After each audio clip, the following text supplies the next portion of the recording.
first off, the purpose of this lawsuit. Could you guys talk about that? It's a really unique lawsuit. We're not quite sure there's been any like that in the country. But we think it's a voice that needs to be heard on behalf of our client and his family, but also for journalists and those involved in media throughout the country. I'm very familiar for many decades with the media community, and they should not be ostracized. They should not be denied promotions. They should not be mocked because they may refuse to go on an assignment that might put them at risk. They should at least have the knowledge of what's in front of them, and they should have the option of opting out of that.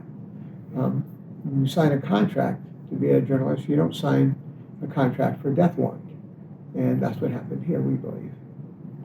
I'm curious to know, too, the first couple conversations that you had with Dylan Lyons' family. I can only imagine it was difficult conversations, but did they feel at that point that there could have been steps taken by charter that could have protected their son's life? I think that they believe that if he had known, then he would have been given a choice. I've spoken to so many reporters and journalists, those in the media since then, and they don't feel like they have a choice. And others who are older, who had more experience, in fact, there was one news team that left. They had a sense, they had a spidey sense that there might be danger out there, and they got out of there. Not everybody has that luxury. Not everybody has that experience or knowledge. And Dylan was 24 years old, by all accounts beloved in his immediate community, clearly by his family, and he did not have a choice. He was told to go out on an assignment and did not know the dangers that were involved with that, and he's dead. And one of those things is when journalists are asked to go on these crime scenes, a little bit of decency goes a long way by their employer. A bulletproof vest costs less than $200 and is a very easy way to protect journalists and keep them safe.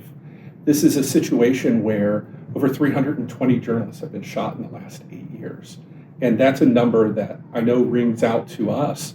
And we can't even imagine what daily reporters that just want to report news for the community, want their watchers to be knowledgeable about things going on. We're talking about dollars and just a few dollars to provide a lot of protection. And I know you guys mentioned that too in the lawsuit, security and protective equipment. You mentioned bulletproof vest, but could you give some other instances of what charter could have done to help protect Dylan? I think it's really quite simple. One should simply know what they're walking into.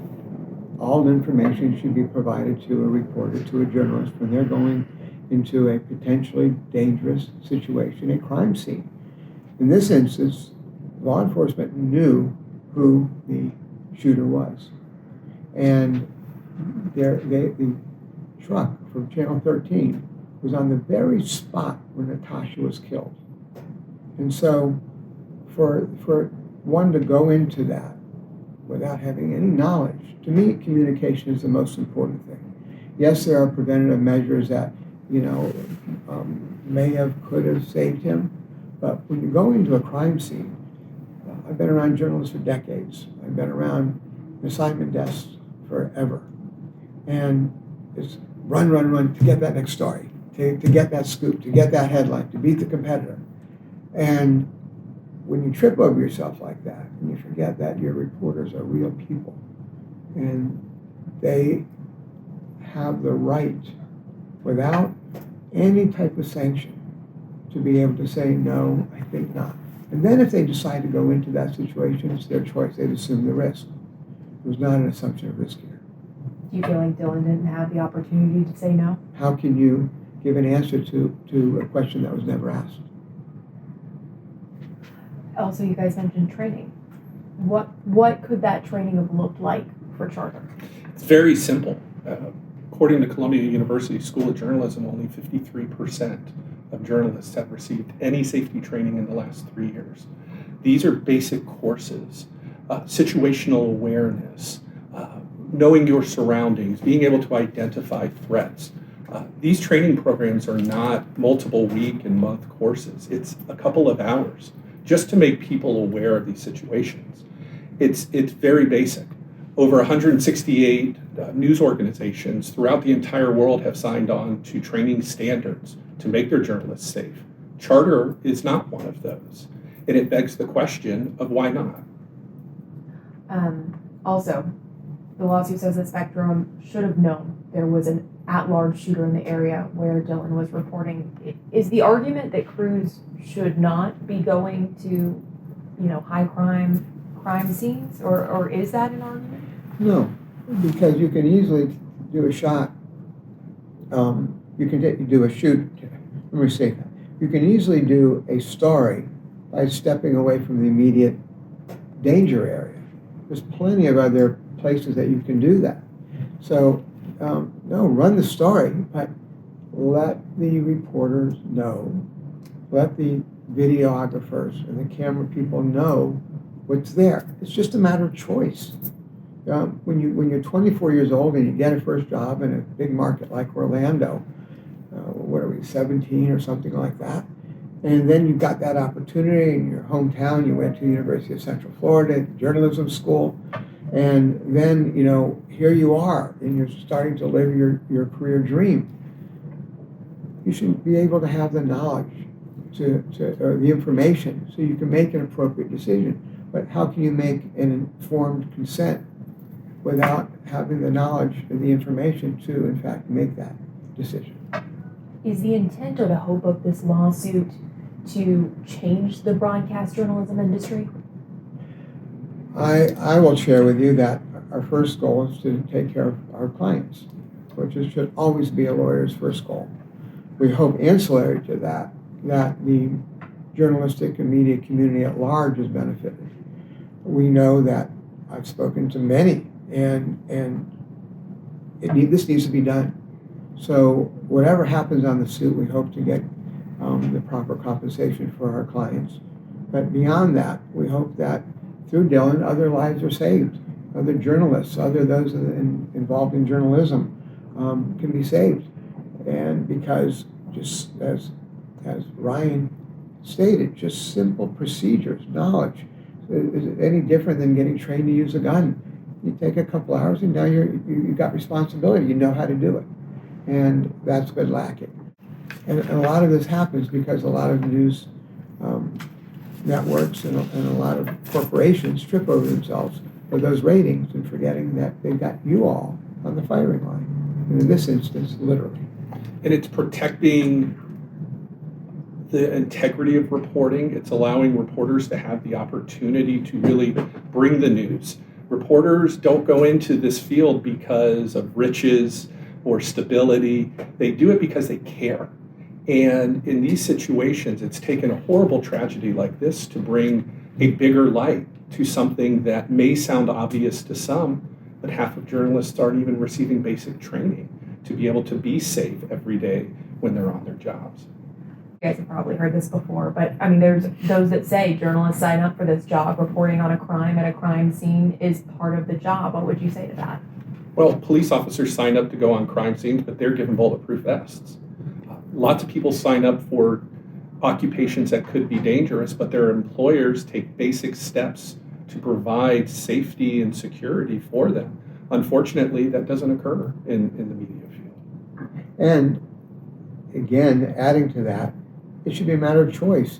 When you sign a contract to be a reporter, it doesn't say, and in the event I'm dead because you didn't tell me something, that we waive any rights and claims against you. To let people know what they're getting into and then let them have a choice without fear of embarrassment or sanctions or lack of promotion or being demoted or being fired or being mocked because you're not tough enough or whatever. No, just simply allow people to have the information and then make the choice. Also, was Dylan in contract with Spectrum, or could you share more details about that? I'd rather not get into that. Okay. And then also, Orange County Sheriff's Office, you guys did announce that you would be filing a suit against them next week regarding this case. Could you talk more about that? the crux of that, that'll be filed next week, and we'll be making an announcement on that, but the crux of that is that as Tiana was coming home with her mother, Brandy, from school, Brandy saw some police or deputies' cars in the area, and she saw one deputy and asked what was going on. He says, all been taken care of, and waved her on into home. She had no idea that there was a murderer on the loose, that anybody had been killed, and that that Natasha had been killed, and that person could still be in the area. He just waved her on in. She goes home. She works a night job. She's preparing, resting, and then all of a sudden the murderer, I'm not calling him an alleged murderer, goes to the door and back, sees that it's open. There's no reason to lock it. They have a dog that comes in and out. Saw Tiana and shot her. She's running to her mother. And he then opens fire on both of them. Shoots Brandy through the arm and strikes Tiana again. And she's being cradled by her mother, who's frantically calling 911, calling her husband, who is down the street getting some dental work done. He races home before the paramedics even get there, grabs her in the transport vehicle, and she dies thereafter. Yeah, that could have been prevented. It could have been prevented simply because there was direct communication between Brandy, the mother, and law enforcement, and they just said, go on in. If she'd known that there was a murderer on the loose, all she had to do was lock her door. All they had to do was take the second or two that it said, that you say, there's a murder on the loose, be careful. I recommend you either stay away or make sure that you've taken every precaution at your home. And I'll tell you, this happened in Pine Hills. And I live in white, wealthy Windermere. So it never happened in my neighborhood. One thing that stands out about the sheriff's office actions that day is there were dozens of deputies who responded to that scene, and they were on scene over 5 hours. And when they cleared that scene and took down the tape, they knew that the murderer was still on the loose. This was not a secret. It wasn't a crime that happened in the middle of the night and there was no description. People had a clear description of the murderer. It was widely investigated, and they just allowed people to go right back in, all under the pretense of safety and security. And that this tragic homicide could have easily been avoided just by a couple of words. And if I could add to that, I think that our Sheriff Mina, does a fantastic job. I think he's a great sheriff. It doesn't mean that things can't be improved. It doesn't mean that some people on the street couldn't do better. In this particular instance, it could have been done so much better.